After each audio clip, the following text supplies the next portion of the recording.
All right. Good evening, ladies and gentlemen. Welcome to the Calexico City Council, Calexico Redevelopment Successor Agency, Calexico Financing Authority Special Meeting Agenda for Wednesday, January 22nd, 2020 at approximately 5:30 p.m. City Clerk, call to roll call, please. Mayor Hodge, Here. Mayor Pro Tem Romero, Here. Councilmember Arreola Fernandez, Here. Councilmember Risen, Here. Councilmember Pacheco. Here. We have quorum, Mayor. Okay, great. So we're going to go to public comments. City Clerk? Excuse me? No, none today. Okay, and I have been instructed that we are looking at closed session, we are going to skip at this moment 1, 2, and 3 and go immediately to number 4, correct, City Attorney? Correct. At this time, we'll convene the closed session. We'll take item number first 4, and then we'll proceed with the other items. But at this Okay. time, we'll convene the closed session. All right. So, Mr. Mayor, do we have to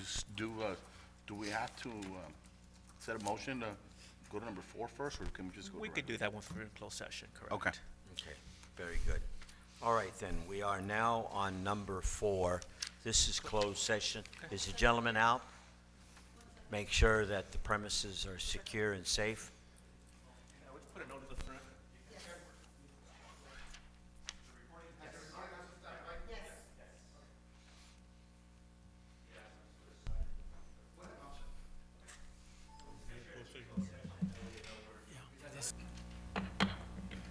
Welcome, ladies and gentlemen, back from the holidays. I hope you had a very good rest and holidays. We are now proceeding with the Calexico City Council, Calexico Redevelopment Successor Agency, Calexico Financing Authority. This is the regular session agenda. And sorry for the lateness, but we are starting approximately, is that right? Yeah. 6:46. All right, very good.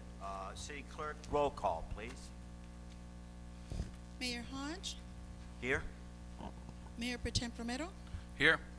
Councilmember Arreola Fernandez, Here. Councilmember Risen, Councilmember Pacheco. Here. We have a quorum, Mayor. All right, very good. Please stand for the Pledge of Allegiance, ladies and gentlemen. I will lead you. Hand over arm. Ready, begin. I pledge allegiance to the flag of the United States of America and to the republic for which it stands, one nation, under God, indivisible, with liberty and justice for all. We have a mission statement. Mr. Dale, be kind enough to read it once again. Together, we pledge to provide effective and efficient services in a courteous and respectful manner to improve the quality of life for all in our unique border community. Viva Calexico. Councilman Romero. Okay, sir. Si nos podemos quedar de pie, por favor, para una pequeña oración. Señor, te queremos dar las gracias esta tarde, Padre. Gracias de tener la oportunidad de poder estar aquí sirviendo, Señor, a toda tu gente. Y te pedimos que las decisiones que se tomen que hoy, que sean para el beneficio y bienestar de toda la gente de Calexico, del Valle Imperial, y que también sean en toda la gloria y la honra para ti, Señor. En el nombre de Jesús te damos las gracias. Amén. Thank you. You may be seated, ladies and gentlemen. Someone be kind enough to get the back door to close.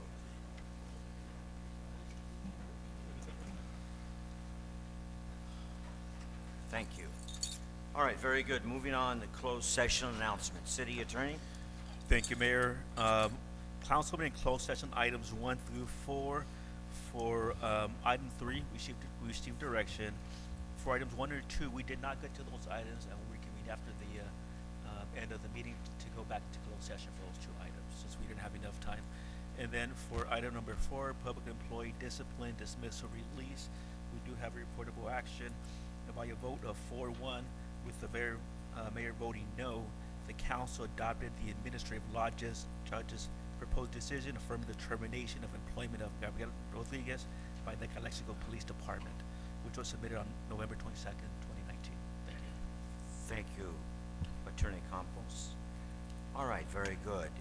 Is there approval of the agenda? A motion? Motion to approve? Very good. Is there a second? Second. Very good. Excellent. All those in favor say aye. Aye. Opposed? All right, it passes unanimous. City Clerk, announcements, please.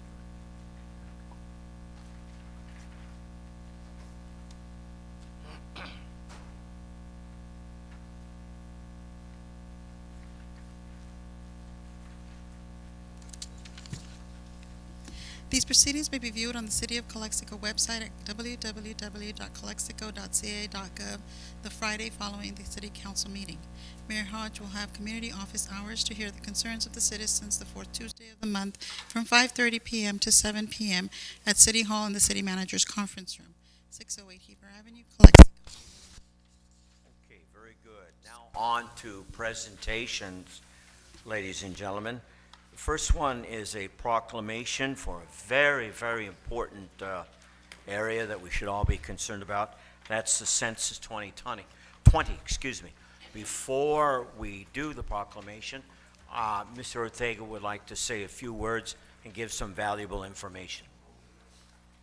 Thank you, Mayor, Councilman. I just want to here, first of all, to thank Mayor Hodge for taking the leadership and bringing a coalition of organizations of Calexico together in order to work on these Calexico Census 2020. I really wanted to, first of all, recognize the coalition. Basically, it's called the 2020 Calexico Census Count Collaborative. It's made of the Calexico Neighborhood House, Campesinos Unidos, the Calexico Housing Authority by Terry Nava, Campesinos Unidos is Lupe Ponce, and City of Calexico, Lisette Legaspi.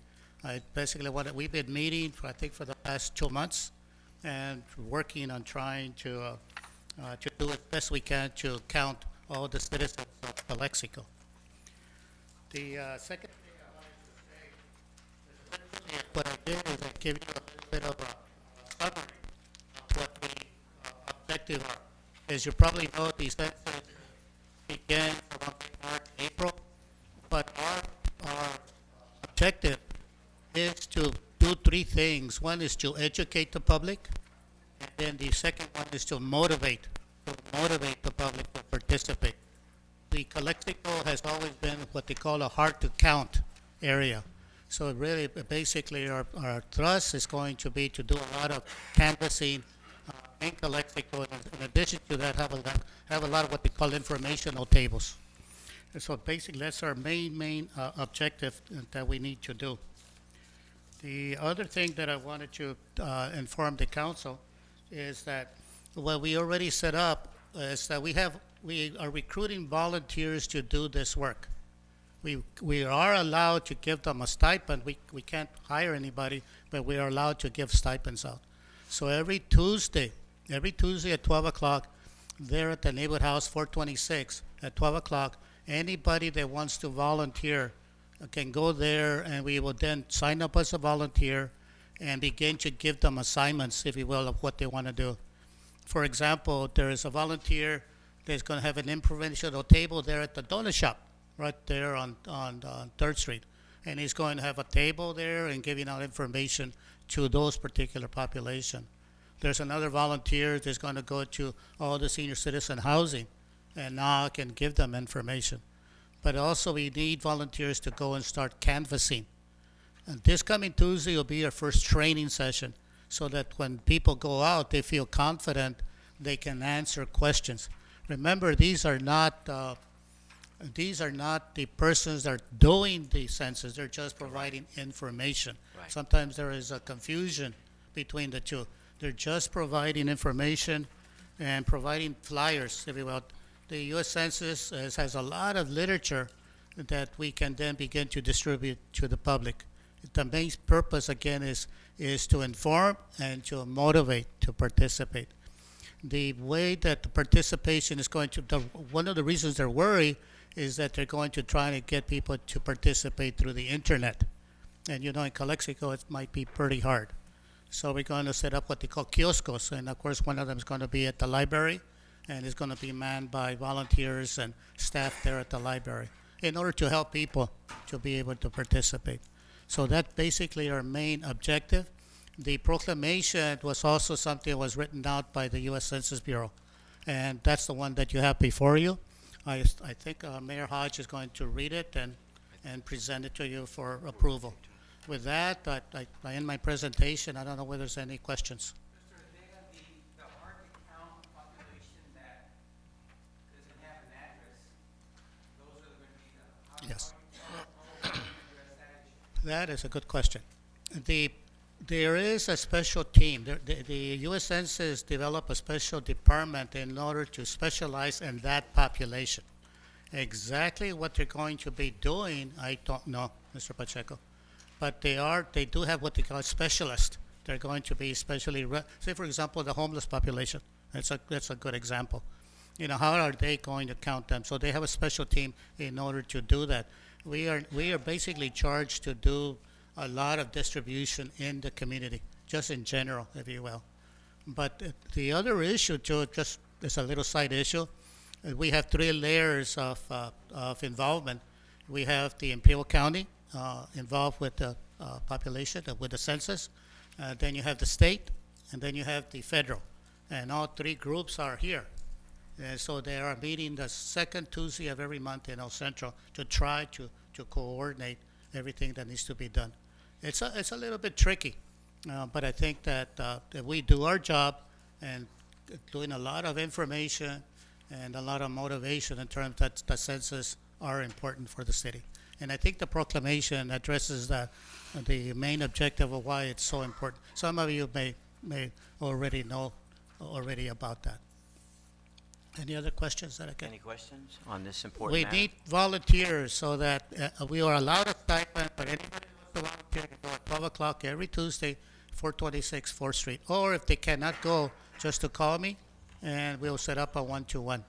Okay, thank you. Thank you very much, Mr. Ortega, and I want to commend you also for you taking a co-leadership and the neighborhood house for doing such a splendid job.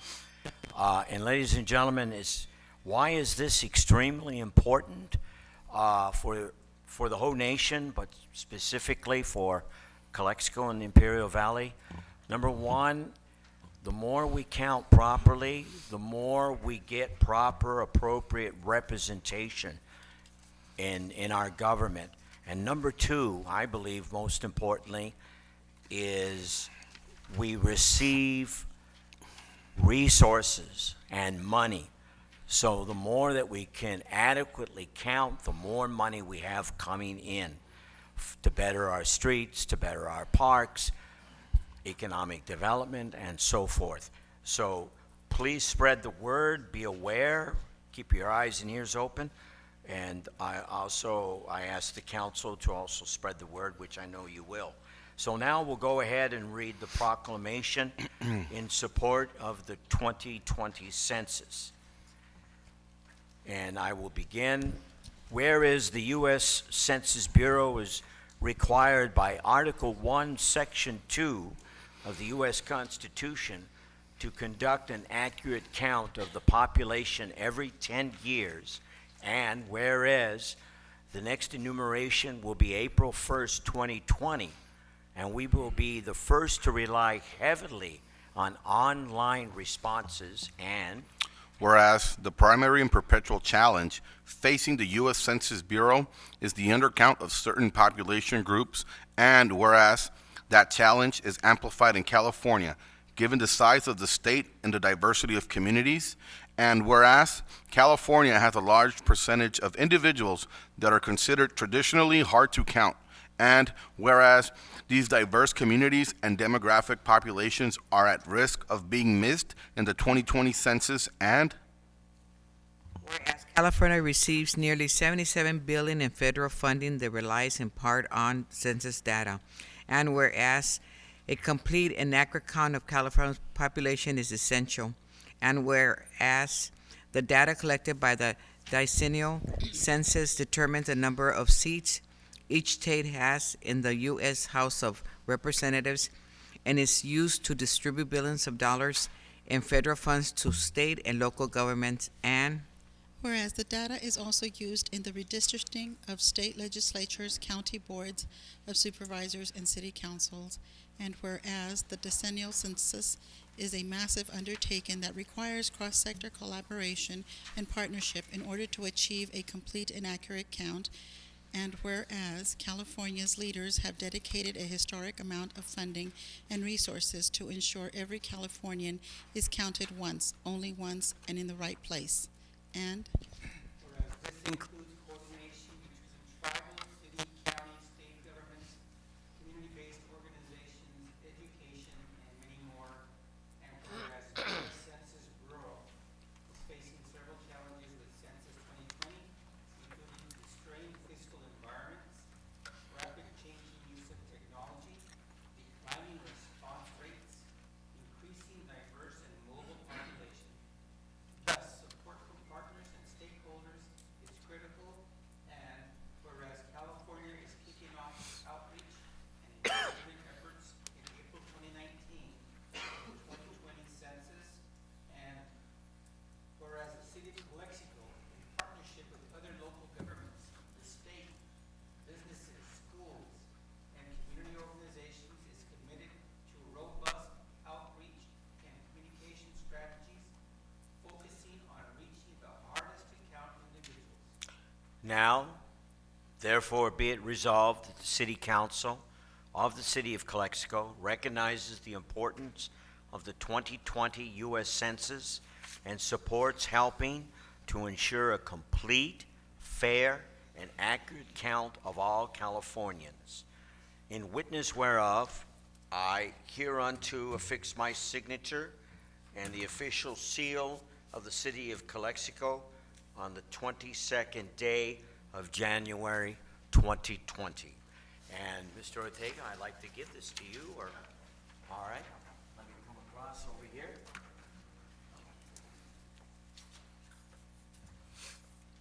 Glad you showed up, Mr. It's always good. Over here, Mr. Ortega.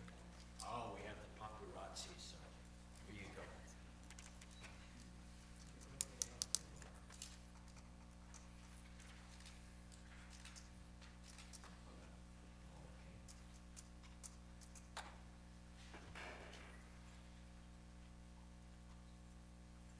Thank you, Mr. Ortega. There you are.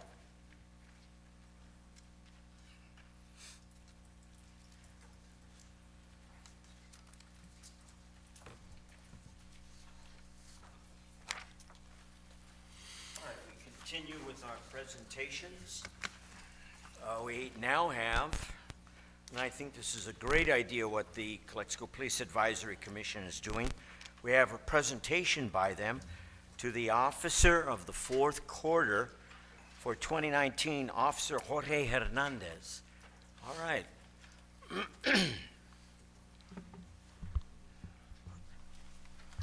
Hi, good evening. Name is Orlando Spino, a member of the Police Commission. The last couple meetings, we were discussing how to appreciate the hard work that the employees of the PD have done. There was some discussion. An employee, a sworn employee that was recognized almost immediately was Officer George Hernandez. He has shown extreme dedication and sincerity in his work. He's currently assigned as a SRO to Calexico High School and essentially the school district, working long hours. When patrol is short, he'll step in and fill the role. He's been seen around town, going above and beyond the call of duty, helping parents, students, citizens, just an overall great asset to the department. He's helped rebuild relationships with the community, and his experience goes a long way. We're here to appreciate his efforts on behalf of the commission, on behalf of the citizens, and on behalf of the department. You want to add anything? Okay. Chief, do you want to add anything, or? You said, Oh, wow. Speechless. Oh, never mind. Never mind. Psyched you guys out. Sorry, we'll keep this by 9 o'clock. No, it just what the Commissioner Espino said. He has known of George and the department for a while, and George is very dedicated.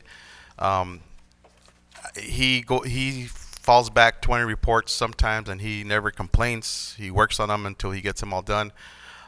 He's a great asset to us, just like every other officer in the department. But This time you stood out, George, to the commission, and they wanted to give you an award. So you want to come down and get your award, please? All right.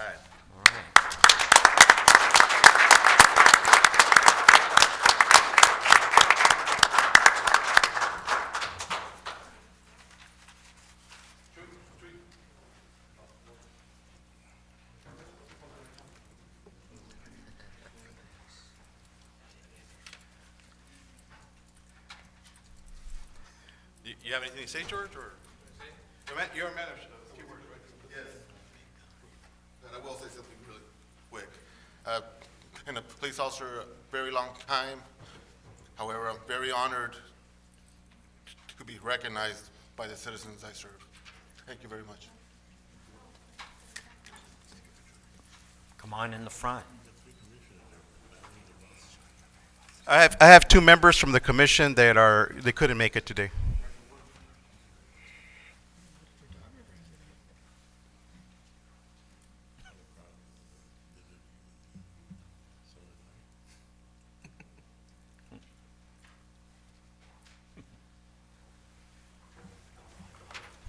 All right. And Officer Hernandez. Congratulations. Officer Hernandez says, they said that he's my twin. He says that he's the good looking twin. He speaks the truth, Chief. All right. Thank you. Great idea. And continuing, here's a presentation again by the Calexico Police Advisory Commission to the civilian employee of the fourth quarter for 2019 Records Clerk Elia Lorena Felix. Here we go. All right, once again, this award, this recognition is given to Lorena Felix. Quick story, I used to work at the PD back in the day. I always saw that she was always extremely dedicated to her job, always buried in a mountain of paperwork, but she always had a smile. Anything you needed, you were able to go to her, and she would go out of her way and help you out. Didn't matter if she was behind, ahead, or on her day off. Hey, Lorena, what's up with this report? Hey, you know what? I can get that to you as soon as possible. That's one thing I always remember about Lorena, her smile, her dedication, and even after leaving, I still kept in contact with her. And when I came back to the commission, it was evident that that hard work and dedication was still there. And after 32 years of working for the PD, you know, she retired and is now living life to the fullest, and she's definitely missed. And want to thank you again for all your efforts throughout all your years of service. And if, you know, we're glad that you were able to make it today. You want to come up and... Right. All right, thank you very much. Come on down.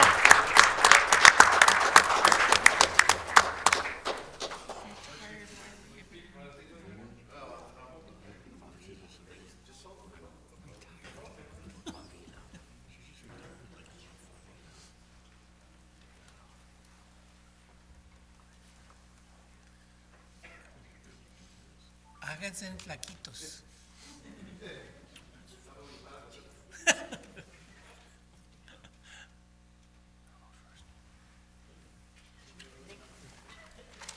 You know, Mr. Hodge and the rest of the council, real quick, ladies and gentlemen, during the Christmas parade, I pulled a fast one on Miss Felix, because she's a very shy person. And at the grandstand here at 4th and Heffernan, I actually saw her. I was walking the route, and I pulled her out in the middle of the whole people there, and I took the mic, and I just congratulated her for retirement. But the fact that she gave so many years dedicated to the city of Calexico, one of the best employees I've had, because she always smiles. And I mean, the stress level, the amount of paperwork they fall behind, and I've never, till this day, well, now she can tell me if she wants to. But back then, she could have had a choice and go in there and tell me some few choice words, because I just gave him more stuff to do, and she never said no. I have an excellent crew out there of two people now. But Lorena really, you know, she always smiled, and it takes a special person to work in the public sector, and especially at a PD, and she is example, and I wish in the up and coming records clerks can have her attitude, her patience to deal with upset customers or citizens up on the front counter. So thank you very much. Enjoy your retirement, and go Longhorns. Thank you very much for your dedication and service. Thank you. All right, moving on. One more presentation by Dan Maciello, Cosmont Transaction Services Incorporated, regarding the tax allocation refunding bond issue. And he's going to simplify this for everybody. Super simple. Keep Thank it you, simple. Mayor Hodge, Thank you, members sir. of the City Council, Mr. Dale, members of the city staff, or perhaps I should say Chairperson Hodge and members of the Board of Directors of the successor agency. We have a little presentation, very brief, just to describe some good news, some events that happened. As some of you may recall, my name is Dan Mastiello. I'm the Senior Vice President of Cosmont Transactions Services. We are the city's and the successor agency's municipal advisor. What that means is that we assist the city with all matters relating to bonds, issuance of bonds, securities, finances regarding accessing capital. About 2 weeks ago, exactly 2 weeks ago, on January 8th, the successor agency held a bond sale to refund or for savings to refinance certain outstanding bonds. There we go.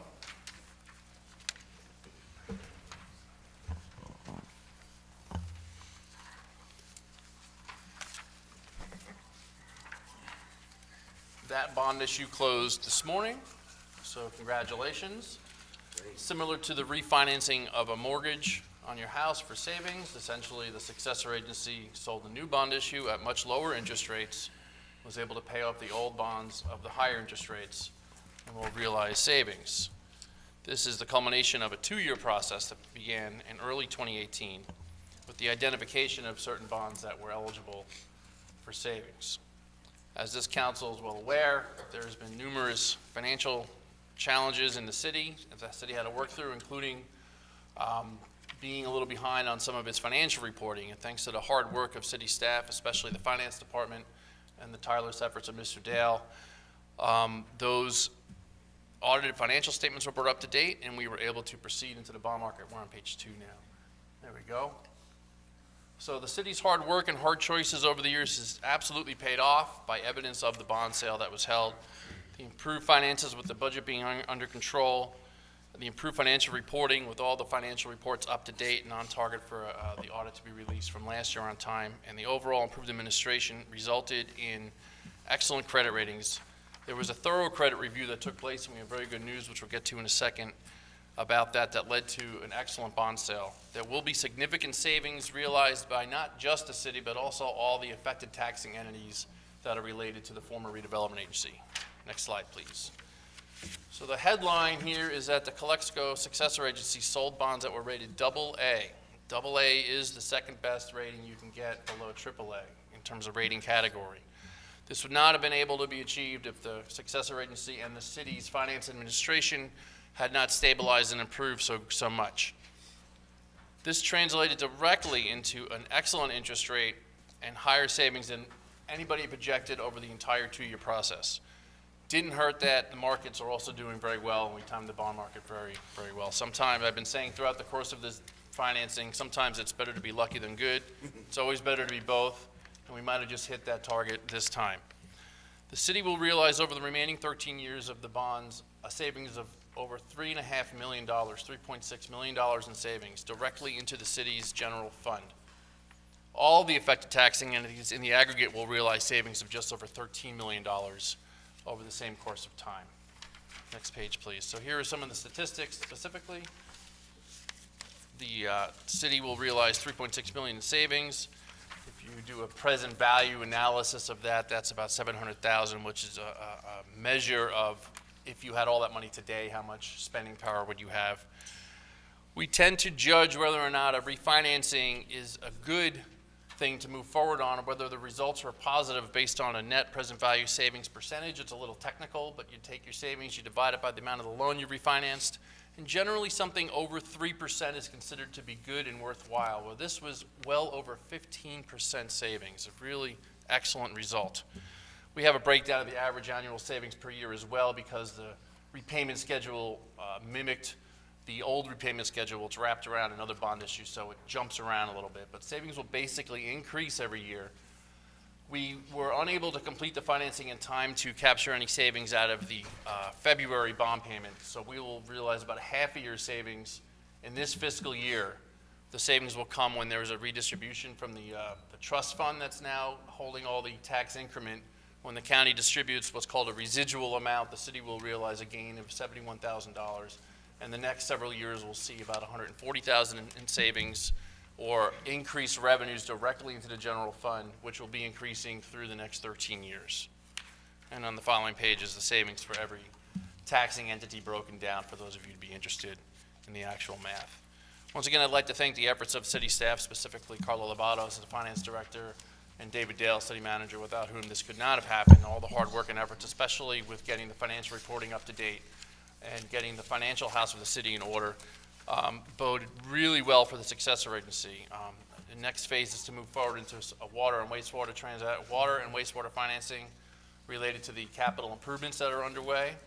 And this whole process has really set the city up extremely well to be able to move into the bond markets within the next first half of this year. We're also anticipating another excellent result. So I'd be happy to answer any questions you may have. And if none, just congratulations again. It's very good news. Thank you so much for your contribution on this. We currently have a AA rating for the city? Yes. The bonds that were sold are rated AA. They were The sold successor already. agency standing alone on its own has a credit rating of an A-. So what that did was it enabled the successor agency to buy an insurance policy. So an investor who's buying a Calexico bond is buying a bond that is rated AA. Which is insured. Good. Thank you, Dan. Thank you My very pleasure. much. Thank you. Sold already. Thank you, Dan. Appreciate it. Absolutely. See you a little later. Okay, very good. Public, we now go to public comments and public appearances.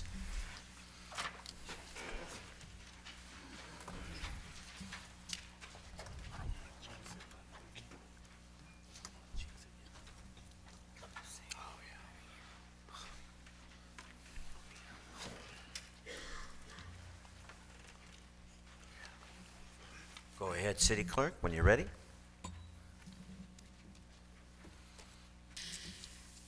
This is the time for the public to address the City Council on any item not appearing on the agenda that is within the subject matter jurisdiction of the City Council.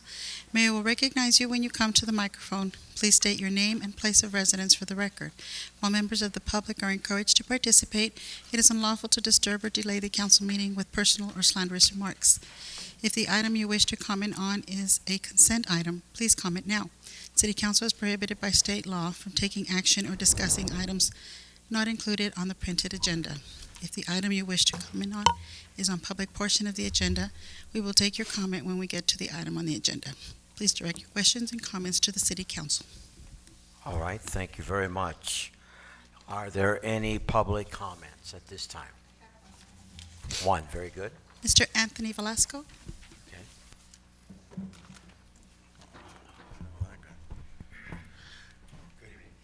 Good evening, Lots sir. of Canopy Edibles. I came on November the 20th and spoke to you guys and asked you guys to give me a call, contact me. Obviously, you guys didn't give a what I had to say. I worked with Ralph Morales for over 2 years on getting these permits for Canopy Edibles. I had a request for this paperwork to be given to me, and there's nothing on file that I even exist as far as Canopy Edibles. Nothing at all. I also I spoke with Ralph several times. He had requested that I meet with him to do me and Alex Peroni, to do a reimbursement agreement on a ER review that as a manufacturer in a bakery, I'm exempt of. Okay, so I have evidence that he emailed me to have a meeting to reimburse for ER, which I didn't need to do because as a manufacturer, I'm exempt, okay? I met with him, and Mr. Peroni, if he's here, if he's not, by the way, I ain't afraid of you. Mr. Made Man. Alex agreed that I would make 3 payments to reimburse $35,000 for an ER test, okay? Of course, there's nothing on file stating that happened. It did happen. I got proof of it. Also, I was going to let you guys hear, myself and Ralph, on a conversation on April the 18th of 2019, 13 months after I submitted my application. On March the 7th of 2018, I got within the 30-day review notice.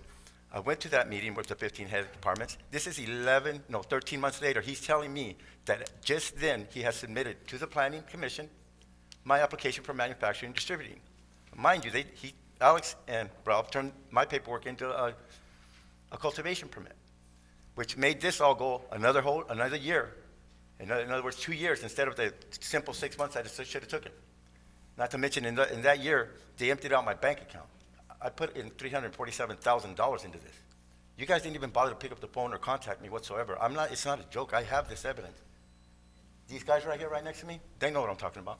He can't even pick up the phone and bother calling me back or emailing me back. 8 months I tried to contact that man right there. Is he that busy? Isn't he a public servant? Sir, direct your Is he your not a public comments to servant? us. Don't my tax money pay his wages? Or our tax money, I'm sorry, the people of Calexico? I have a USB that I'm going to hand you guys. I hope you guys take this one serious. Where everything I'm telling you guys is right here, okay? Please contact me. The reason I'm here talking to you right now, I was going to let you guys hear something, but I'd rather do it with you guys personally, is because my son, by doing so, by going after these guys here, my son's going to end up in prison for attempted murder. That's how bad it is. And that's why it's taken me so long to come and stand and ask you guys for help. But now I'm going forward because it doesn't matter to him, so it don't matter to me. I'd appreciate if you guys contact me. You guys will not be let down. I have everything I'm saying I have, and it's all on here. And one thing you're not going to be able to call me, especially these guys. Time he's is a liar. up, sir. Okay, it's right here. Thank Give you. it to him, but he'd probably eat Thank it. you. Okay, ladies and gentlemen, just want to reiterate that during public comments, and sometimes people are warranted and they feel emotional and they ask questions, but just remember that the council is not at liberty to engage with the person that's up there. So your questions have to be considered rhetorical rather than directly to us, because we can't respond. We can respond during city council comments. Any other public announced comments? Wow, okay, that's, all right, that's, Please continue, Mr. please continue. Yes, let's move on to city council comments and reports of meetings attended. I'll be last. To my right, Councilwoman, We attended the League of Cities, and it was very informative. that's right. And in the city of Hopeville, and it was all information of what our neighboring cities are doing. And other than that, I just want to wish everybody a happy New Year's. Okay, very good. And Councilman Romero? All right, so first of all, welcome everybody back. Happy New Year. Excited to be back here working with you guys. In the month of January has been pretty busy. We had the pleasure of actually attending the Cien Dias. Yes. Mexicali was our neighboring city, a sister city. Mexicali was Mayor Marina del Pilar. They're doing great things, and I congratulate her and her entire staff for what they're doing. And I had the pleasure of going alongside the mayor, Councilman Bryson and Councilman Arriola Fernandez, and they got great things coming up ahead. And with that being said, we were actually I was actually able to attend today to 2 meetings in Mexicali alongside Luis Alfonso Vildosola, who is their Director of Economic Development, alongside our Economic Development Director, Miguel Figueroa, and Supervisor Jesus Escobar. And so what we're going to try to do from here on out is we're actually going to try to start working together to start promoting economic development between both of the regions at the same time, particularly in the industrial area where we share a lot of common, and also trying to help out with our situation of our air quality and our water quality with the New River. Now that it's a big topic. going up to state and all the way to federal alongside the Tijuana River. So we're really excited about that as well. And right after that meeting, we went to another presentation called Cuatro Fronteras, which was presented to us at El Tecnológico de la Ciudad de Mexicali. It was a great event. Different universities coming up together, seeing how we can start setting up more economic development influence, starting at the university level already. So we're, obviously we're trying to bring in what we can, and working, Fronteras pretty much working with California, Yuma, California, Arizona, Sonora, and Baja California. So great things are coming up. We're looking forward to probably even hosting one of those events, which I would truly invite you guys to come out, because it's something that's going to definitely benefit everybody, especially if you're in the entrepreneurial section. So we're really excited to be working alongside those projects, so, and hopefully be giving you more news soon. That's it, Mr. Mayor. Thank you. Thank you very much, Councilman Romero, especially for your hard work in that specific area. Councilman Rising. Yes, I hope everybody's witnessing that our downtown is getting a lot cleaner than before. We have street sweepers 3 times a week downtown, as well as twice a month residential cleanup. So we're going forward and cleaning up our town. So you'll see that our alleys are cleaner than before. We have gates there now. We're going to put some more gates in the other alleys, and we're just working hard to try to get this town clean. Thank you. Are you using perfume? Chlorine. Cologne. Councilman Pacheco. Nothing much. I just wanted to give Mr. Ortega a little reach out. He's putting up his trailer, and he's holding the homeless men. He puts them up there, and he's looking for volunteers to kind of do CQ duty and sleep and watch that they're well-mannered and well-behaved, and he's looking for people to volunteer and watch over the men. So that's what they're doing at the neighborhood house. Don't have anything else. I hope we survived the Christmas rush and on Cesar Chavez and Imperial Avenue. I didn't hear any complaints about traffic, so I think that's working out for us, either keeping Imperial Avenue open and Cesar Chavez. I don't know. We'll keep an eye on it still, so we're going to keep watching that maintains a nice flow of traffic now that the lechuga season is upon us. Yes. Okay. Thank you very much, Councilman Pacheco. If you'll indulge me, I do have a few items. Last week had several meetings on several issues with City Manager David Dale, and I thank you, Mr. Dale, for your time and your efforts. One issue we discussed was parks in general, and specifically Cordova Park. I strongly feel that we must hire more staff for park maintenance. We all feel that way. We must do more than just maintain them, must improve our parks for our citizens and children. We must diligently pursue grants. These are areas I strongly feel we should be doing for the parks.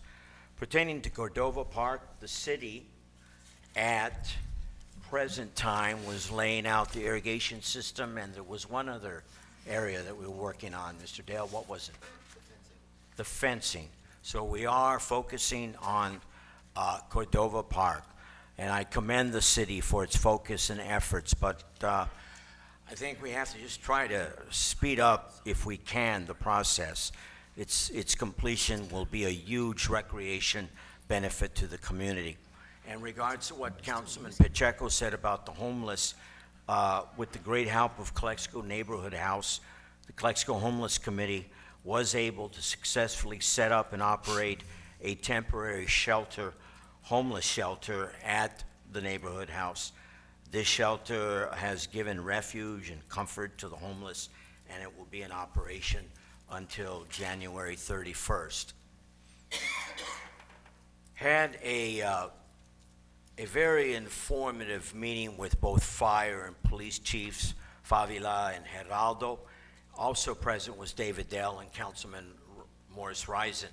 The meeting pertained to emergency preparedness.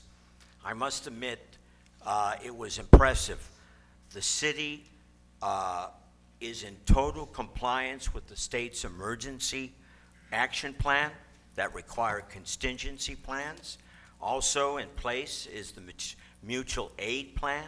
Furthermore, the city is implementing the community emergency response team. For example, this is where community citizens are trained to identify like gas or water leaks during a disaster and become our eyes and ears in the community for any particular disaster that happens. In general, there's lots of training going on in both departments.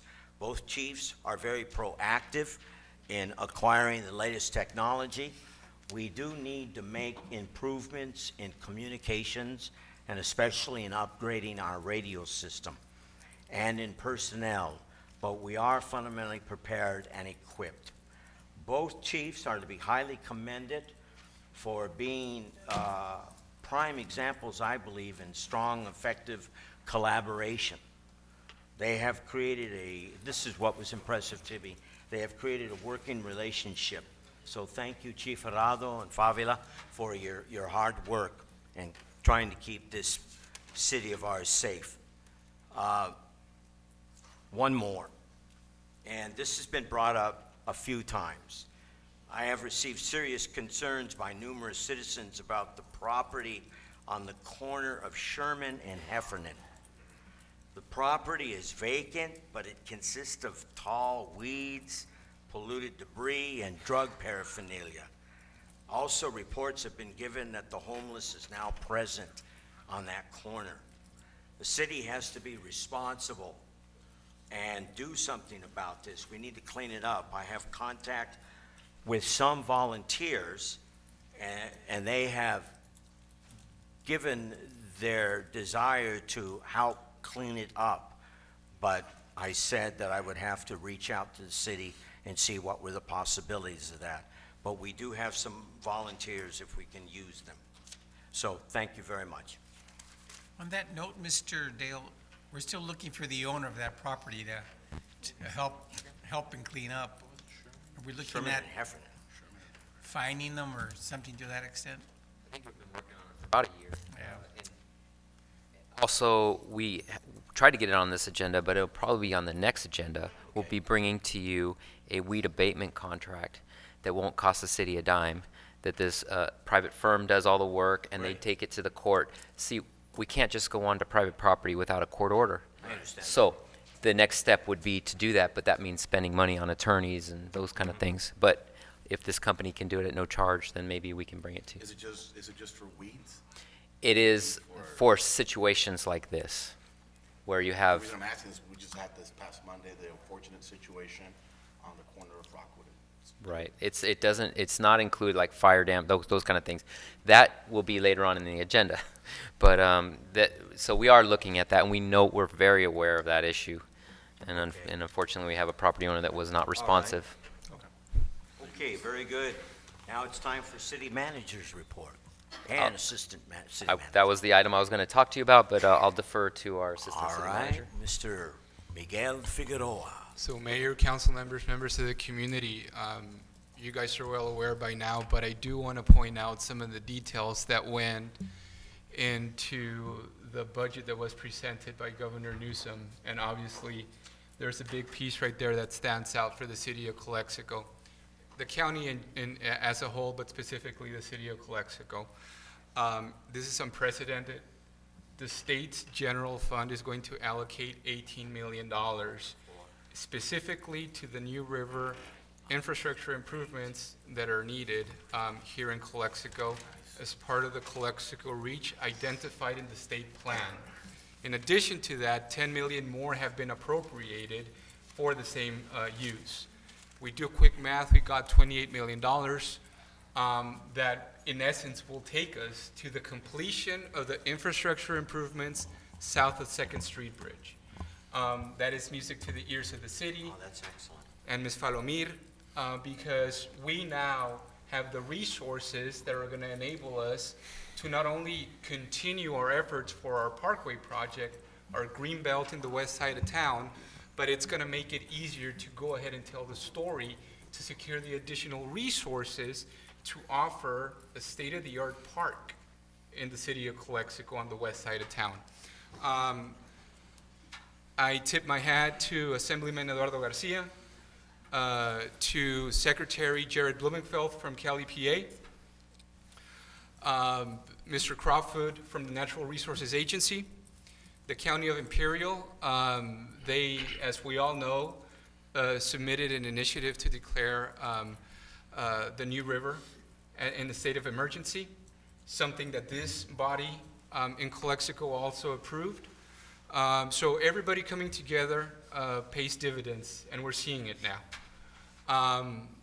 It doesn't stop here. We are beyond having a shovel-ready project. We now have the money to do that project. Now we need to go, sit down, and make sure that we have the proper stakeholders at the table to oversee the expenditure of these funds. In essence, the state of California is giving us an opportunity to deliver on a project. And if we deliver, guess what's going to happen up north? The other remediation projects that are identified in the state plan will have a good chance of being funded as well. So in essence, this is only the continuation of all the hard work that's been going on. Right. So with that, I appreciate this council, their support, the city manager, and obviously the community, because there's a lot of residents, especially on the west side of town, that continue to stand behind and support this project. On another note, I want to provide an update on the Sustainable Communities Grant that this city secured last summer. This is specifically for the Rockwood Plaza Promenade. Ms. Falomita and I were made aware that as we informed as part of our presentations, there is going to be a consultant that's right now being selected, going through a procurement process by the state, that's going to be championing and helping us as a city develop our project here on Rockwood Avenue between 1st and 2nd. So it's important that we all know that by the summer, we should be expecting that consultant to be initiating contact with us as staff, which in essence would mean reaching out to the business community in downtown. We would expect by fall of 2020 to actually begin to see the first work hands-on for that project. It's relevant that we keep abreast of this important matter, given some of the updates that Councilman Risen provides, not only at the city council level, but also at the commission levels in terms of the work that's being done in downtown. That's my report, Mayor. How long have you been working on the New River? Just so everybody knows. Since 2006. He's been fighting for the New River since 2006. He's never given up. That's no. excellent. So. Assistant City Go Manager ahead. Figueroa, I just wanted to ask a question. For some reason, the last week, I've taken a couple of cab rides, and some of the concerns of the cab drivers were that they weren't informed of the situation. Granted that when that question arose, I told them, what the plan was, and they understood.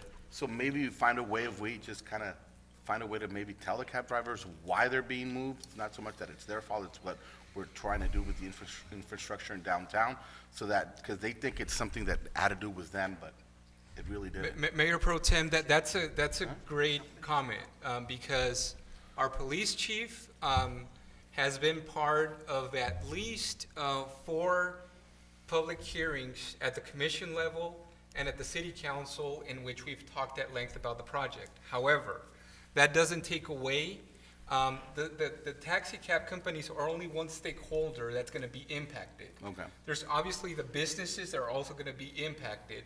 One of the things that we're championing through the bid, given that they also approved the same downtown action plan that you folks approved, where all these elements are included, we will be putting together what we call a white paper, a one-sided sheet with all the elements of the plan, so they have a clear understanding of what it is that's going to get done. Okay. Thank you, sir. Okay, very good. All right, that concludes City Manager's report. Now we move on to consent agenda items. Is there a motion to approve 9, 10, 11, 12, 13, 14, and 15? Make a motion to approve items 9 through 15. So moved. Right, and seconded. All those in favor, say aye. Aye. Aye. Aye. All those opposed, it passes unanimously. Even though we just approved all of them, Can we highlight, or can we say a little something about number 14? You're the chairman, sir. Yeah, okay, very good. Then I will. Ryzen, do you wanna take the lead on this, about the fire, about Santa the Isabela? ambulance? Go to next, item 14. Because you took the lead, and I commend you for this. Thank you. I've been talking to the councilman from a city called Santa Isabel down in Mexicali. I met him on New Year's Eve, and they told me the trouble they were having with ambulance transportation. In fact, one of his nephews got shot in that area, and it took an hour and 10 minutes for the ambulance to come in from Mexicali, and unfortunately, this person passed away by bleeding to death. So I came over to the council, or to Dale, city manager, and asked if there's, and the fire chief, if there's an ambulance that we can give away. And fortunately, there is one. It's not working conditions, but in Mexicali, they can make it. fix it up. They'll make it work. They do their Due diligence. So that's what this is here, that we're giving, we approved to give this ambulance away to Mexicali. It'll be given to the mayor of Mexicali, and we will have it'll be official. We'll all be down there and to give them the That's great. ambulance. So Amazing. I thank the council for approving this. All right, well, thank you very much for taking the lead, Councilman Rice. All right, very good. That concludes consent agenda items.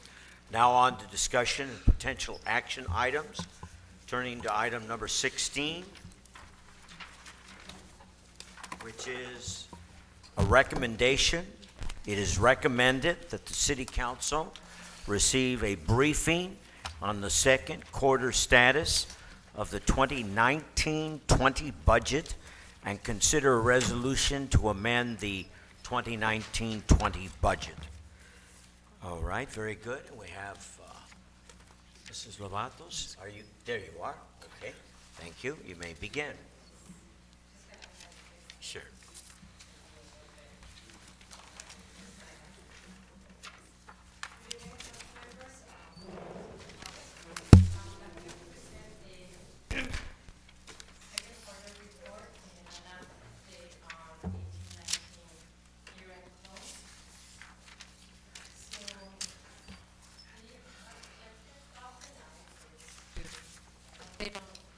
Your 1819 ending fund balance as of June 30th, 2019.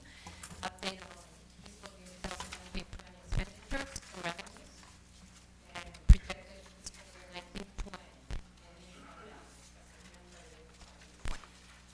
So, what I'm presenting to you is,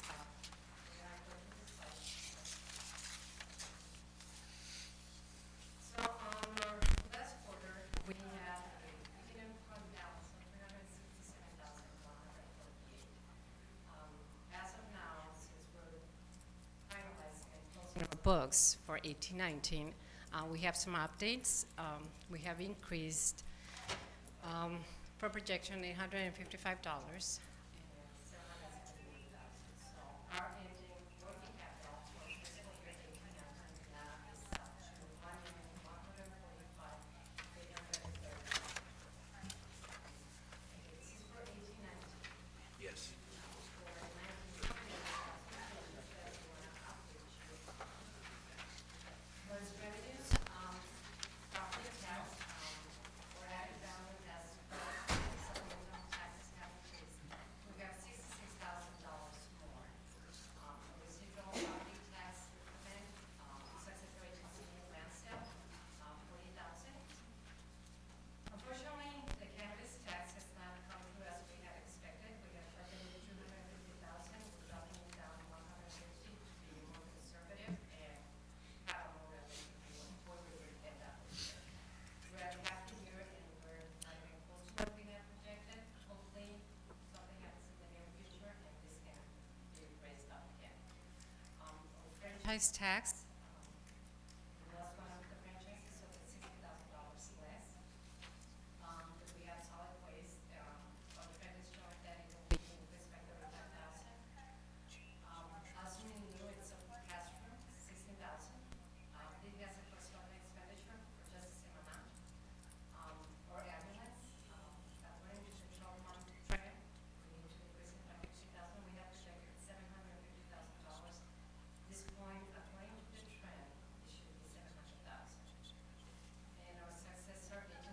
fee will be increased by $20,000, and all of this is according to the trends and what we see how the months are going through. Slovatos, I'm sorry. Whatever happened to the new fee that we were trying to get for the city? And I know there was a clog with the agencies that weren't really playing ball with us. I had a conversation with the fire chief, I would say about 2 weeks ago. We will be reaching out to everyone to see how we can update our fees and see if we can reimburse, get a little bit more reimbursement than what we're currently getting. We were going from a reimbursement rate of about 65% to, we went down to about a 20% reimbursement rate. So it doesn't seem like we're getting reimbursed the amount we should be receiving. So that is something that needs to be worked on. Again, I don't really talk. It's a challenge, I know, yeah. We will be working on that. Thank you. So we have a conference call pending to providers, and then we will be doing that soon. Now, let's see, any more questions on revenues before I move on to expenditures? Okay, so some of the changes on our expenditures for the second quarter, salaries and benefits, this is the part that has the most changes. Fire as of July 1st, 2019, it was restored to, for the city to pay 100% of their health benefit. This was not budgeted for, so we are including that expense in this quarter. I've changed the contract for the police chief, $7,000. We're adding one partial FTE for the community development department, and one HR tech for the administration department. And we're taking all of that out of vacancy allowance. We do have some savings, so all of this is coming out of that. We're trying to not have a negative impact on our expenditures to continue. And once I go towards the bottom, I will show why we're doing this. We're trying to not increase any of the expenditures so that we continue with our trend. It does look as, what we look at our trend, because the overall look of the city, we will be able to reach our 5% reserves this fiscal year. We continue, we're trying to do it, and we continue saving, and you know, the revenues continue coming in the way they should be, and we continue to control our expenditures, we will be able to hit the 5% mark. This hasn't been seen in a lot of years for us. It is recommended that we have 25% of our budget as reserves. It would be ideal, but if we can achieve a 5%, that's more than what we have in many, many years. Some program cost adjustments for administration, $60,000 in salary and revenues that we're seeing under expenditures. We reclassified the contract from community development from acting. So all of this is a net of $82,000. So, this small change, so. So now if we look at the grant picture,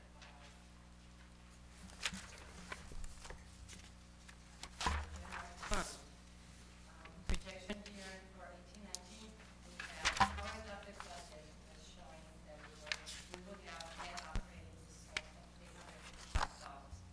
As of now, okay, as of now, last week, we're projecting to have $778,000 close to the year 18-19. This is a huge jump from what we had initially thought of, and then if you look at the fact that 2 years ago, we were trying to just balance the budget, this is a tremendous, it's been unbelievable.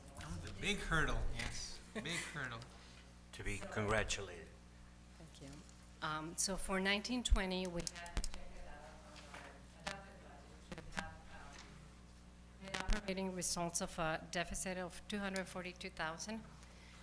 At this point, even with the changes we've done, we're projecting out to have those 242,000 of a deficit for our net operating results. This does not mean that we will have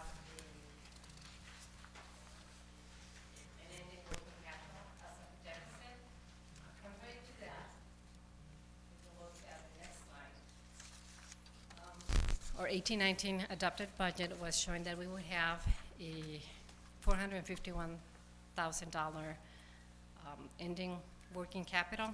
As of now, we do show a little bit of a loss if we were to pay if we include our long-term wastewater advance. Again, on the last quarter, it was approved that we would pay 1 year in advance, and that would be in 1920. And even if we pay 1 year in advance for wastewater loan, we will have at the end of 1920, $903,000 of a surplus. So, and this will achieve 5% of reserves. Ms. Lovatos, just to be clear, that's considering that payment, correct? That is correct. We are including the wastewater loan payment. As of next year, we will not have that. Will be paid off. It will be paid off. That's great. Correct. So, all of this is great news. So just to show you, this is sales tax comparison, and to give you they had also some of this information. Sales tax just done slightly better. The prior years, solid tones are this current fiscal year. This is as of September. Unfortunately, we do get quarterly updates. They just come in about a quarter later. So we just had a meeting last week with HPL, which is the company that gives us consulting on sales tax and property tax.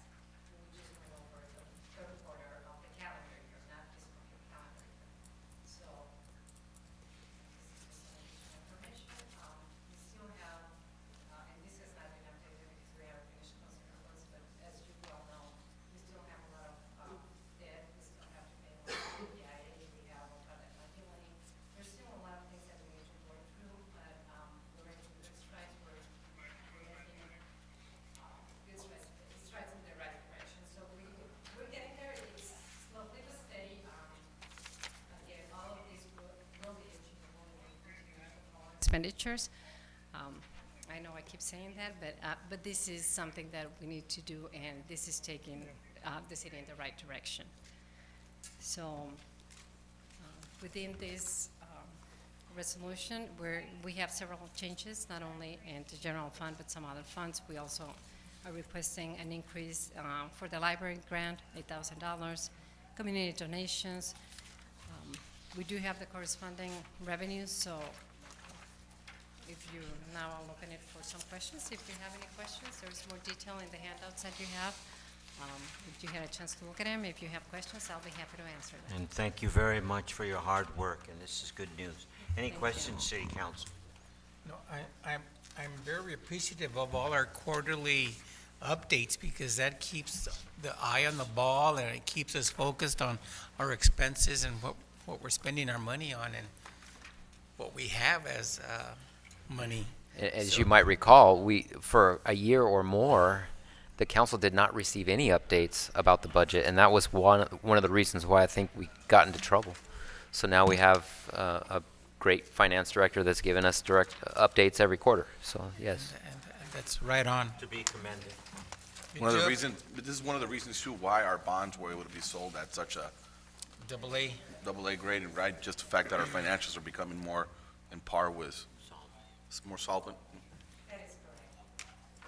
Very good. Anyone else? That I would like to mention, and it's time to put it in here. We're preparing to, as I mentioned, to post our votes by the end of this week. Hopefully we'll get our audit started beginning of February.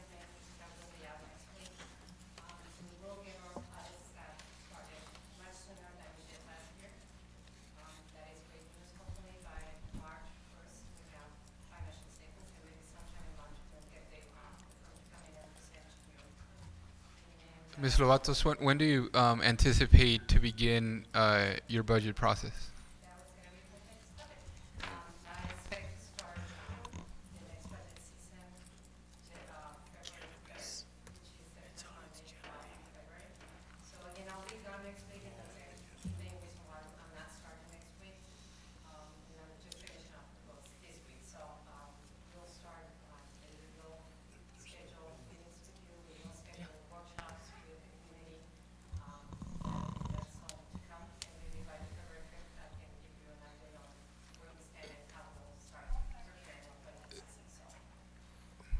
Mayor Hodge, I just want to compliment something that our finance director is mentioning. She just mentioned right now budget workshops, right? They're needed and they're going to happen. Also, it's important to point out that we now are trending where we will, as we have to, have our own workshops as administration with you as our governing body, so we can begin to implement the vision that you have for our city. We've talked a lot about completing that strategic plan process that never got done with Armando Villa. But now, given what you've seen up here, we need to make sure that whatever it is that this body is looking for the city gets also translated into the budget. So just so you know. That makes a lot of sense. And that was one of to be my future agenda items, but I'll cancel that. Okay. Thank you very much. Thank you. Thank you. Okay. Good news. We Yes, probably moving need on. probably a motion and then, because there's some Oh. changes, amendments to the, Oh. is that correct, Yes. City Attorney? Okay. There's we need a. Because there's amendments to to the amend budget. 2019-20 budget. Yes. Is there a motion to amend the 2019-20 budget? Motion to amend? Second? Second. All right. All those in favor say aye. Aye. Opposed? Passes unanimously. Thank you, Mr. Dale. Thank you. Moving on to item number 17. Subject, authorize city manager to purchase 2 plunger pumps for the wastewater treatment plant from Carter Pumps LLC in the amount of $73,985. A little background on that, Mr. Dale? Good evening, Oh, Mayor there you and go. Okay. council members. I'm here requesting authorization from City Council to purchase 2 plunge pumps for the wastewater treatment plant. These plunger pumps are used to regulate the flow in our clarifier. The last time we purchased them were back in 2009, so we need to. Overdue. It's overdue, and we need to replace them. So that's why I'm here before City Council requesting authorization to purchase 2 of them. Any questions? I do. Mrs. Palomero, was this ever put into a bid? No, we're doing sole source. Currently, the Carter pumps that we have are already fitted. So it's easier for us to purchase them through the sole source instead of, reforming and doing, which would be more cost to the city. Right, okay. That was my Okay. question. Is there a motion? Motion to approve item 17. Second. Second by Mrs. Arlo Fernandez. All right, very good. And all those in favor say aye. Aye. Opposed? Passes unanimously. Moving on to agenda item number 18. This one's a little extensive. City Council approved the following. A, reject the bid submitted to Epic Aviation LLC and Ascent Aviation Group Incorporated as non-responsive for failure to meet bid requirements. B, award bid proposal from AvFuel Corporation as the lowest responsible bidder, submitting a responsive bid for a Jet A and 100 low lead (parentheses LL) avgas aviation fuel for fiscal year 2020 to 2023 for the Calexico International Airport. A little background on that? Yes, back in November of 2019, the airport requested bids, a proposal for aviation fuel for the 100 low lead as well as Jet A. On December 5th, we received 3 bids. Out of the 3 bids, 2 of the companies did not meet all of the 14 requirements. Therefore, we are considering them as non-responsive and requesting City Council to award the bid to AvFuel. 88% of our revenue that comes in is through the credit cards, and AvFuel provided 0 interest on 3 of the credit cards, which are MasterCards, Visa, and American Express. So they have been here already. They've been here with us for maybe like 20 years. So we are requesting for them to continue providing us aviation fuel at our Calexico International Airport. Very good. Council, any questions or concerns? The contract will be for The contracts are, yes, for 3 years. 3 years. City Clerk, I'm sorry, is there any public comments on these items, on this item? No. Okay. Any- All right. So Mr. moved. Risen, Councilman Risen, second by Councilman Romero.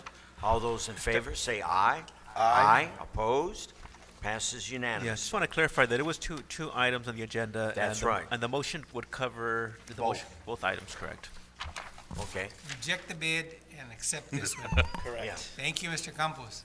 Are we fine on that? On your Yes, sir. toes. We are, Okay. yes. Thank you. Agenda item number 19. Mr. What do we have to do?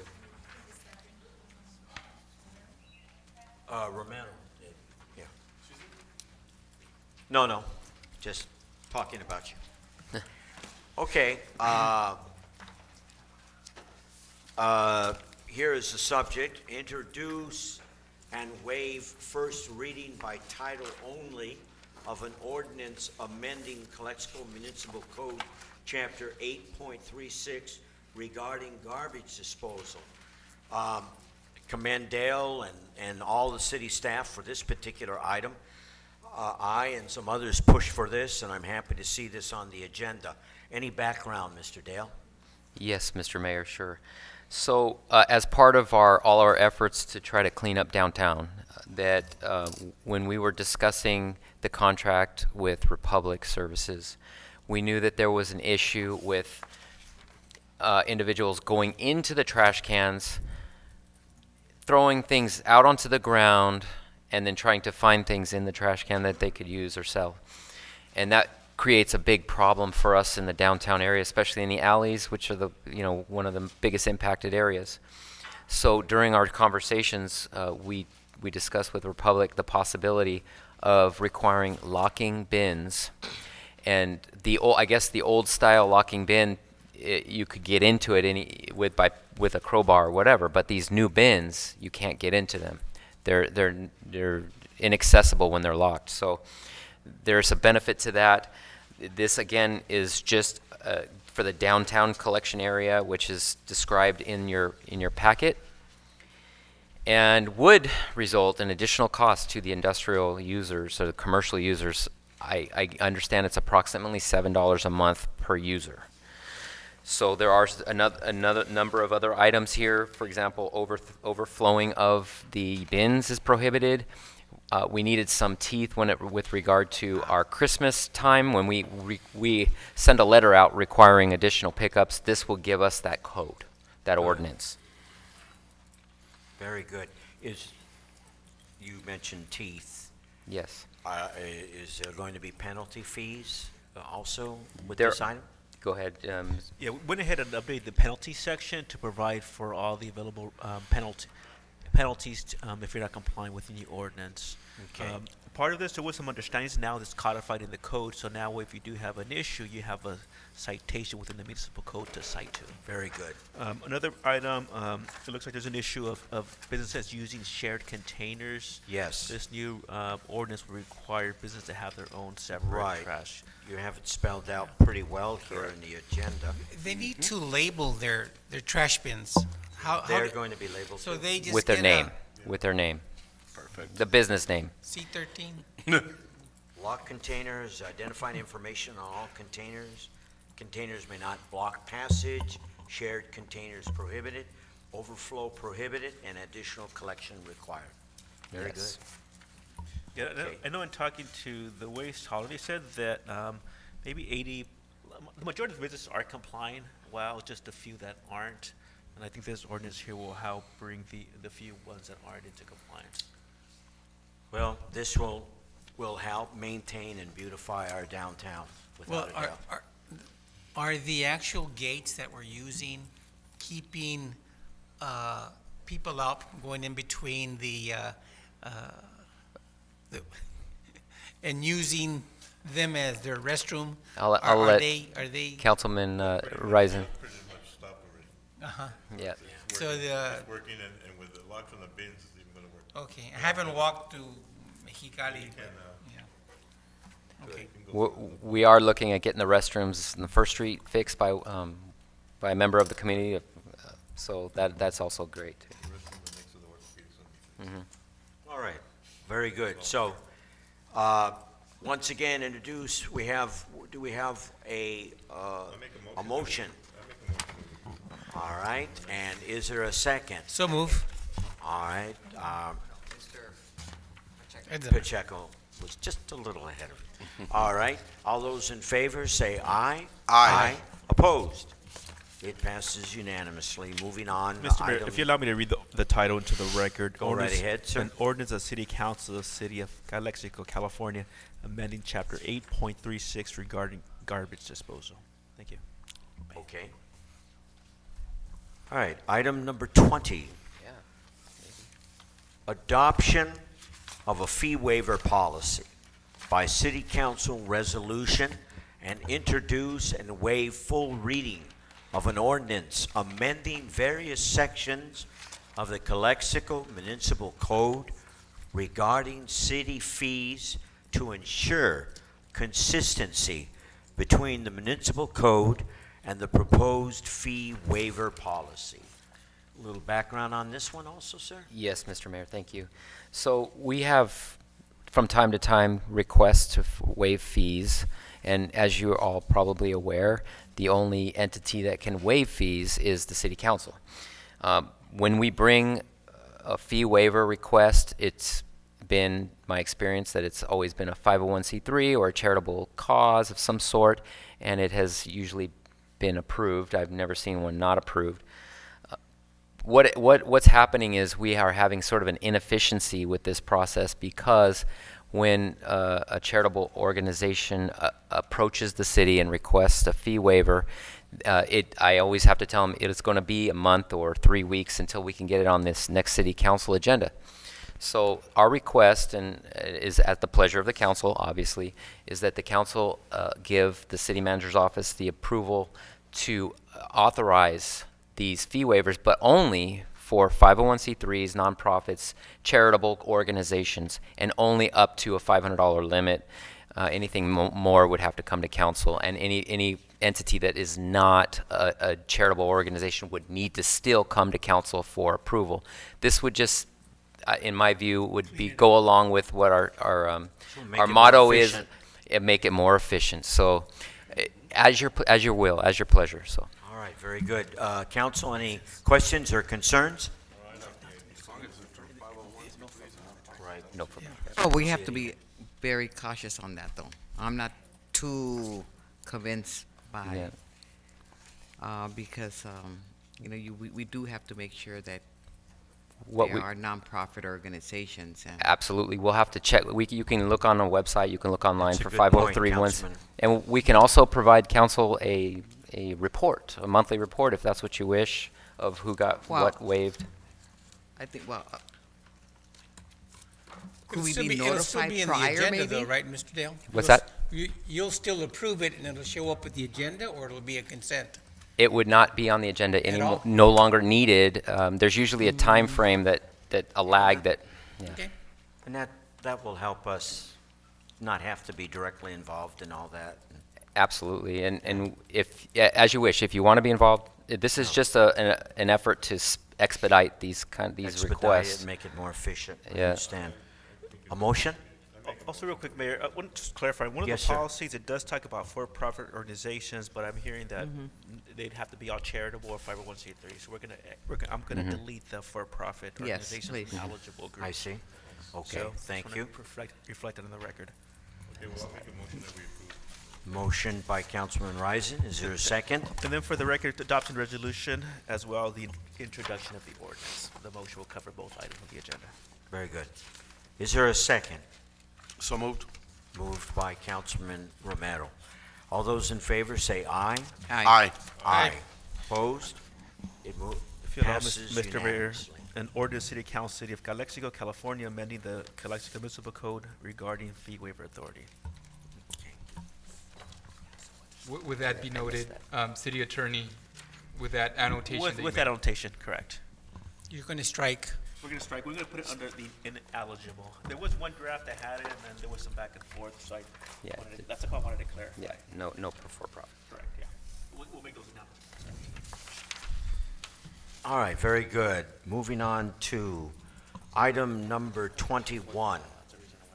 Subject, adopt a resolution approving the recordation of final map subdivision number 058-400-007 and 058-400-060. Mr. Christopher Velasco. Hi. Hi. Council, City Manager, City Attorney, Assistant City Manager. So basically what this resolution would do would allow us to record final map subdivision 058-400-007 and 058-400-060. The Planning Division recommends that the City Council approve the final map subdivision. So give you a little story, a little background. On October 8th, 2018, the Planning Commission recommended approval of a negative declaration, tentative subdivision map, and to divide 45 acres of land in order to create 7 parcels located west of Cesar Chavez Boulevard and north of 2nd Street. And it also amended the general plan, amendment number 2018-01, changing the current designation from open space to industrial rail. So approximately 5 acres facing east, Cesar Chavez will be redesignated industrial commercial zone. And so basically what this final map subdivision does is it will legally separate the water plant and the city shop from the remaining acreage, and it will be open to the market as future industrial commercial development along Cesar Chavez Boulevard. Very good. So there's several steps that have gone the city has taken in order to come to this point. So the proposed project has undergone an extensive discretionary review, as evidenced by the approval of the negative declaration, the approval of a tentative subdivision map, and the approval of the general plan amendment, and the approval of the zone change. And so the approved tentative parcel map will expire on November 7th, 2020. So this is why we're moving to bring this item before it expires. So are there any questions you have? Questions or concerns, council? No, this is This is pretty straightforward. This is the property that's softball fields and the Little League field and part of the Correct. water. The softball field. So one of the requirements from the Planning Commission when it got approved from the tentative map was that the baseball fields do not get removed until Cordova Park is built. So we're still following that direction. Can we add that to this, City Manager? Because I don't see it stated there. It's just saying the recordation, which means if we do approve it, it can go up for sale immediately Right. due to it being separated already. But given it that there's not many parks or baseball fields where kids can play right now, Right. I No. just have a feeling maybe if approved but not be able to be sold until other areas where kids can continue playing baseball, or people do their little softball events, and I even hear city employees play every once in a while. Right. We have no intention, but I defer to the city attorney on the motion. Maybe It would fit an be a- amendment. It would be if that's a condition, then you want to, that You would can come add to that council. condition. Can we add that condition? I just feel because I think that's a baseball good season's point. right across the corner. Mayor and- Pro Tem, I think your comment can be addressed by our planning consultant. So if you look at on page 3 of 4 of the resolution, it says the project shall comply with all applicable staff comments labeled in Exhibit A of the Planning Commission staff report and all other applicable federal, state, and local codes, ordinances, and resolutions. So because because that portion was located in the tentative map, that restriction, it automatically applies as a condition of approval for the final map. Okay. So even, we don't have to really add the amendment? No, already it's in stated? there already. It's already stated then, Mhm. okay. All right, very good. All right, is there a motion? Make a motion to accept, approve tentative parcel map. Okay. Adopt a resolution for the approving recordation of the final map subdivision number 058-400-007 and 058-400-060. Very good. Is there a second? Second. All right, all those in favor say aye. Aye. Aye. Passes unanimously. Moving on to agenda item number 22. Correct, and I would request the council to continue this item as a request by the applicant until the next I'm meeting. sorry, To didn't hear table that. it. We'd like to continue this item until the next meeting Okay. by request of the Do we have- applicant. We don't have to vote on that, do we? No, it's your No. chair. Okay, all right. I'm fine with that. We can table it. Bring it back. Yeah, bring it back. All right, everybody's in agreement with that? Very good. Yes, this one's a little contentious. All We may right, need- number 23, agenda item. Appointment by Mayor Pro Tem Romero to the 2010 General Tax Citizen Oversight Advisory Committee, better known as Measure H Committee. Mayor Pro Tem? Yes, I do have somebody, and I will appoint Alejandro Hernandez to the Measure H Committee. All right, very good. Congratulations. Thank you. Alejandro. All right, One thing, Mr. Mayor, on 23 and 24 may need to be swapped because of reasons that one person's being taken off and putting on another commission. So Okay. they need to be put in order. I think maybe our city clerk could. Remove first, and then? Yeah, I think it needs to be switched. so which one do you want to do? You want to do 25 first? That Should do is 25 correct. and 26. Correct. 25 first and then 24 would be the correct Right. order. Yeah, 'cause you can't be, DB. we'd have them on one committee for a couple seconds. Oh, yeah. Okay, you got it. So I So rescind? the remove first, and then we go back to 24. All right, so. You're removing someone and you're. Yeah. Sure. So I Okay, rescind my let me state appointment. the I don't know if subject. it matters. Consideration by Councilmember Risen to remove his appointee on the Personnel Commission. Yes, I want to remove Guillermo Hermosillo, William Hermosillo, from the Personnel Commission. And then go to 2024, move and I want back. to appoint him to the Measure H Commission. Measure H, point by Councilmember Risen to the 2010 General Tax Citizen Right.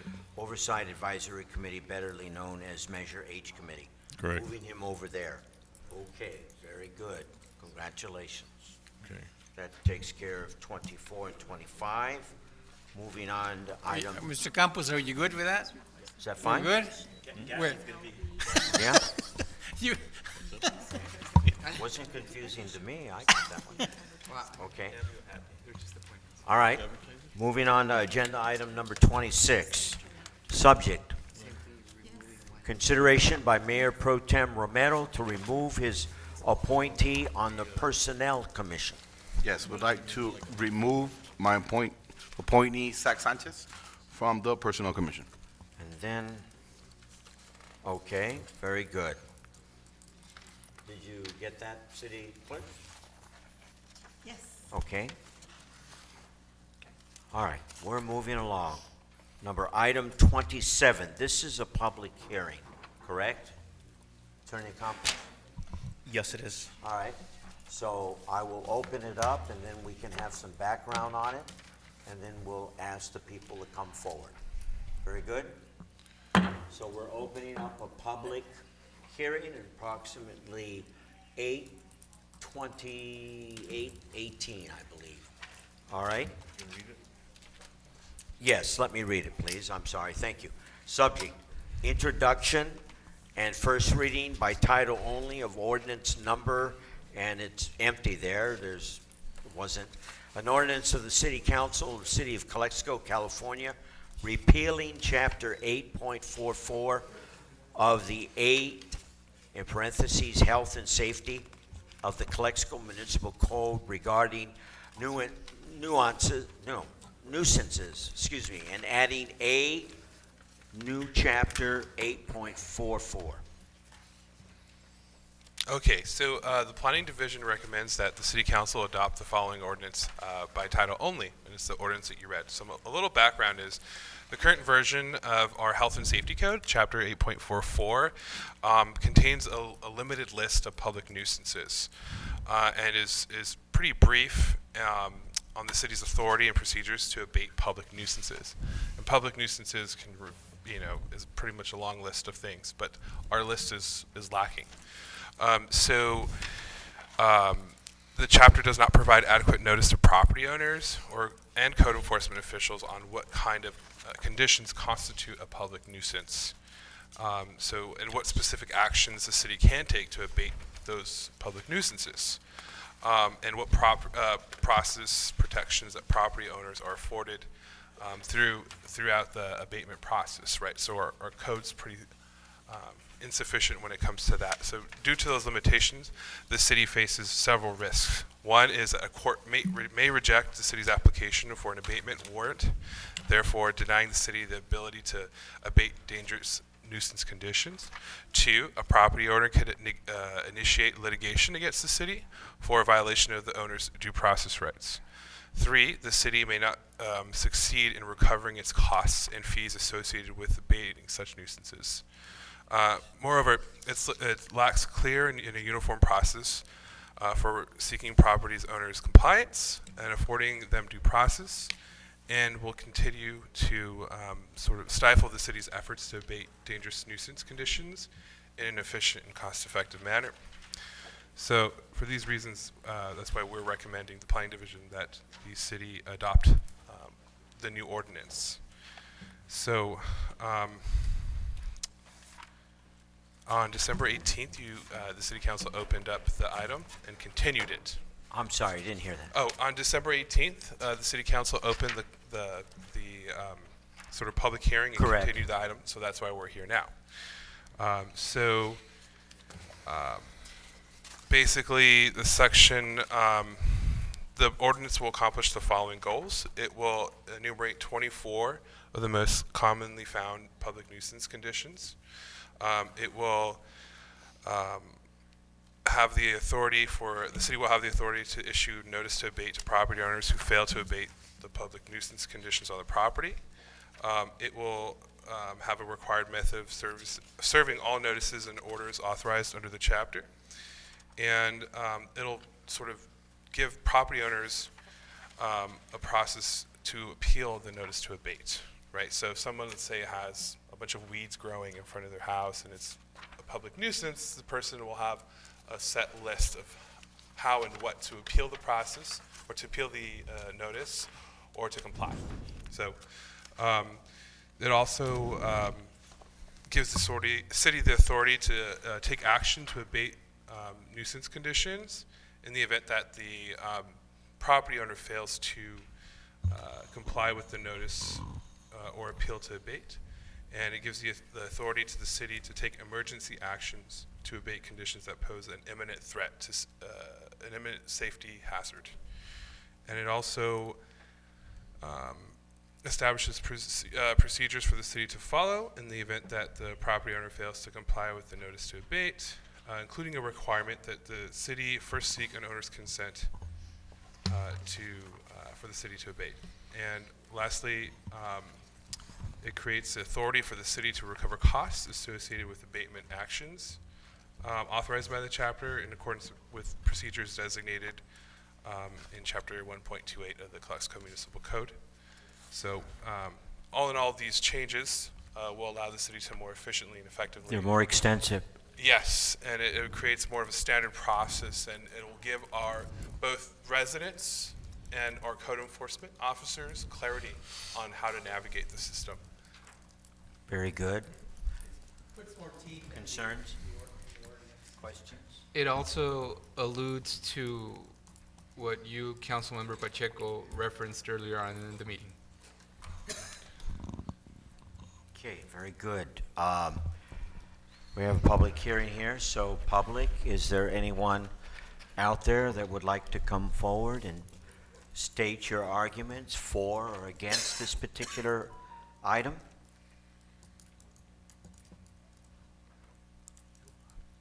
All right, seeing that there isn't any, and we have exhausted the questions and concerns, we will close this public hearing. And that would be approximately 8:25. Thank you. All right, and now we vote on it, correct? Yes. All right, very good. Is there a motion to vote on this? Make a motion to accept the first reading by title only of ordinance number.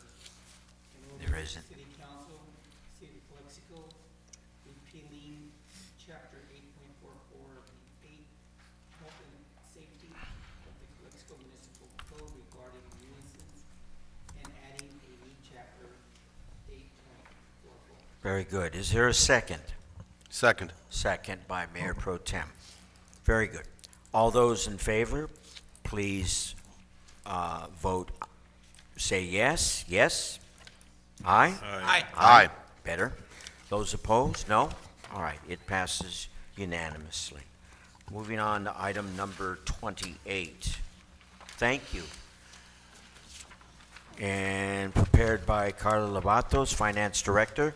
Subject, approval of this is for the successor agency, approval of the recognized obligation payment schedule 2021 A and B of the successor agency to the Community Redevelopment Agency of the City of Calexico for the period of July 2020 through June 2021. Good evening, council members. This is our ROPS, recognized obligation payment schedule. This is for the successor agency. This item has already gone to the oversight committee at the county. Unfortunately, we were unable to present to you before we presented to the county due to the fact that they could not get quorum later in the month. This meeting is usually scheduled towards the end of January. This year, they could not get quorum for the later part of the month, so they did it on the very first, I think it was Wednesday, it was January 8th, which was the day we were, at the same time we were closing or refunding for the successor agency funds. So it was presented, it has been approved by the oversight committee, it's already going to the Department of Finance at the state. So this is just information to you, and unfortunately we were unable to present to you before we presented to the county. This is already including the refunding of for funds. It will provide some savings to the county. So, and it has already been included in this. When it was approved by the oversight committee, it was just stated, because since we had just closed the bottom that same day, we didn't have updated figures, but it was approved with the condition that as long as it was less than what we had prior, it would be approved, and that is the case. We don't have, Mr. Jones, you remember the amount we're saving on this one? I want to say it's 300,000 for the county. That whatever savings we have will be distributed between all the cities in the county. Okay, very good. Any concerns or questions, council? No. Yeah, this is just standard. It's just standard. We did this, I've been trying to come to you before we present to the county. Again, unfortunately, this year was not possible because it was so early in the month that we were not able to present to you before. Oh, we're taking care of it now. But we've been trying for the last week, at least since I've been here, to present to you before we go to the oversight committee at the county. So this is just a schedule where we're recognizing what our expenses are and debt service payment and interest and all that. All right. Thank you. All right, is there a motion to approve approval of the recognized obligation payment schedule 2021 A and B of the successor agency to the Community Redevelopment Agency of the City of Calexico for the period of July 2020 through June 2021? Is there a motion? It's moved by Councilman Pacheco, second by Councilman Risen. All those in favor, say aye. Aye. Aye. Opposed? No opposition. This item also passes unanimously. And that leaves us to future agenda items. I'll start to my left. Councilman Risen, do you have any future agenda items? Not really. All right, sir. I was, but Councilman I'll go Pacheco. straight to there. Crossing the border is getting longer and longer, and it doesn't do us any good to add more lanes if we're not going to put boots in the lanes. Are you talking about north to south or south to north? Coming home, Okay. crossing the border, La Línea, La Cola, whatever you wanna call it, it's extremely Yes. long. As a pedestrian walking across, you go all the way into the tunnel, you go all the way to Botica, and you're there. And in the car, you got a 2-hour, 3-hour wait. We need to communicate with our Customs. customs and our border patrol, our people that are not looking at the real need of expediting the crossing.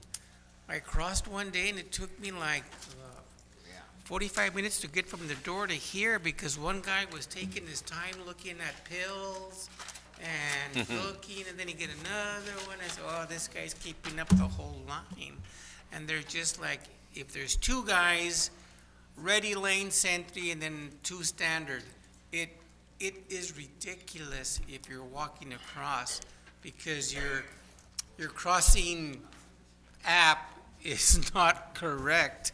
A 20-minute wait is not 20 minutes. It's like more like an hour and a half. So anything to expedite and get, I know it's federally funded. I know it's the governor. It's federal funding. We just need more personnel to expedite the crossing. Not just for us, but for the valley. Mr. Mayor, if it would please you, I Yes. think Mr. Supervisor Escobar might have See some our comments on this Honorable item. Supervisor Escobar, please come forward, sir. Like to make a comment on this issue? Oh, boy. Oh, boy.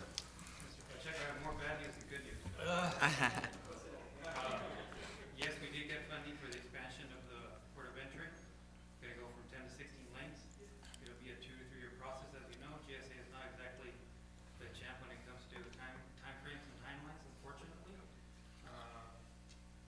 But to your specific question, this is a political issue, unfortunately. I learned the hard way because you have to knock on the door and eventually get the straight answer versus the non-straight answer, and it is a political issue because when you fund Department of Homeland Security, it's open-ended, and depending on who's in power, it really flows to where the person or the department in power hires the people. So even though there are openings for Customs and Border Protection under Department of Homeland Security, again, it's an open-ended hiring.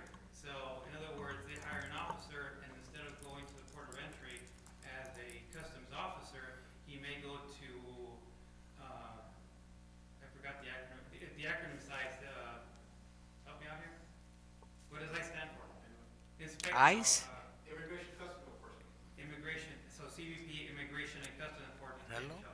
Immigration and Customs Enforcement. So it's an open-ended hiring. So depending on who's in power, they're gonna say, well, I really wanna focus on immigration and customs enforcement versus putting boots on the floor when it comes to ports of entry. So again, I learned the hard way, unfortunately, that it is a political process, and even though the openings are there, we may not get the help we want. And yes, why build a Taj Mahal when you can't fill it? Well, that just, So we gotta it vote just. Republican. Can we get? No, but I Supervisor agree with Escobar, it Mr. just seems Pacheco. irrational, all this money in the opening, the lanes, and then they're not gonna be served. Can you help us? Can we set up a meeting? Can we set up a meeting with 2 council and 2 supervisors? No. Well, if you're gonna do that, I'll take some. No, in all honesty, it's yes, we can definitely challenge the Port director. it's not even the port director's authority. It's federal funding, and the feds tell you. It's DC. Here's some people. Yeah. I mean, unfortunately, it's DC people making decisions that affect you and me. Yep. And what's And the it's the same point? thing on the Mexican What's the side. point of It's building it? Mexico, El DF, making decisions for people that affect, again, you and me.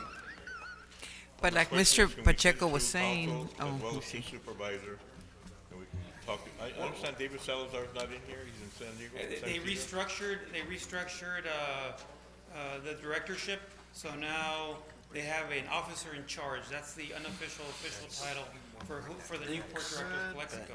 It's the officer in charge.